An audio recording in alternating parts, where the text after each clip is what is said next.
Shalom, apa kabar teman-teman? Saya berharap teman-teman berada di dalam keadaan yang sehat-sehat, bahagia selalu dalam kasih dan perlindungan Tuhan Yesus. Pagi hari ini kita akan merenungkan sebuah kebenaran firman Tuhan yang terambil di dalam Mazmur 127 ayat yang keempat. Demikian bunyi firman Tuhan, seperti anak-anak panah di tangan pahlawan, demikianlah anak-anak pada masa mudanya. Teman-teman, terkadang kita ini tidak menyadari bahwa kita adalah anak-anak panah di tangan Tuhan. Jika kita menyadari hal tersebut, maka kita tidak akan sembarangan dengan hidup kita. Agar anak panah bisa berfungsi dengan baik, ia harus melewati proses-proses tertentu. Yaitu pertama, ia harus mau diluruskan dan ditajamkan. Kita akan berfungsi dengan baik di dalam tubuh Kristus jika kita bersedia memberikan hidup kita untuk diluruskan dan ditajamkan. Hal yang benar-benar dapat mempertajam kita adalah firman Tuhan. Lewat firman-Nya, Allah memberitahukan kita tentang apa yang berkenan kepadanya. Selain itu juga, kita harus mengasah dan mempertajam potensi karunia talenta yang Tuhan kasih, agar kita juga bisa memberkati orang lain melalui kehidupan kita. Hal yang kedua, anak panah itu harus mau diarahkan. Anak panah tidak pernah bisa melesatkan dirinya sendiri.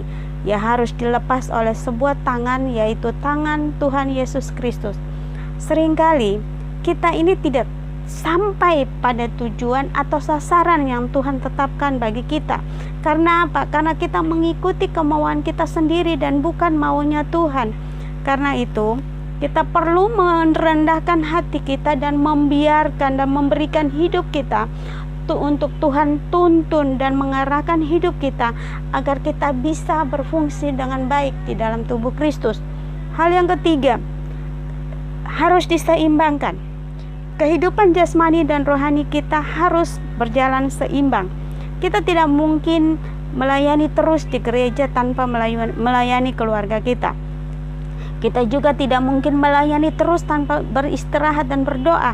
Kita juga tidak bisa sibuk mencari uang, tapi tidak memberanikan diri untuk memberkati orang lain. Hidup kita itu harus seimbang.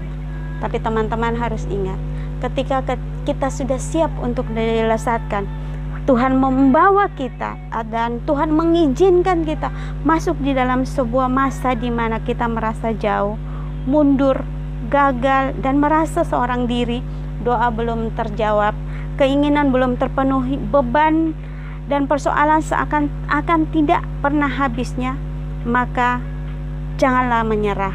Percayalah bahwa Tuhan tidak pernah salah dan lalai dalam rencananya. Semakin kita jauh ditarik, semakin besar kuasa yang dinyatakan bagi kita. Semakin berat beban yang kita hadapi, maka semakin melimpah berkat yang Tuhan berikan bagi hidup kita. Itulah teman-teman sebabnya setiap anak panah harus disimpan di tempat yang benar di dalam tabungnya Tuhan. Sekian, Tuhan Yesus memberkati.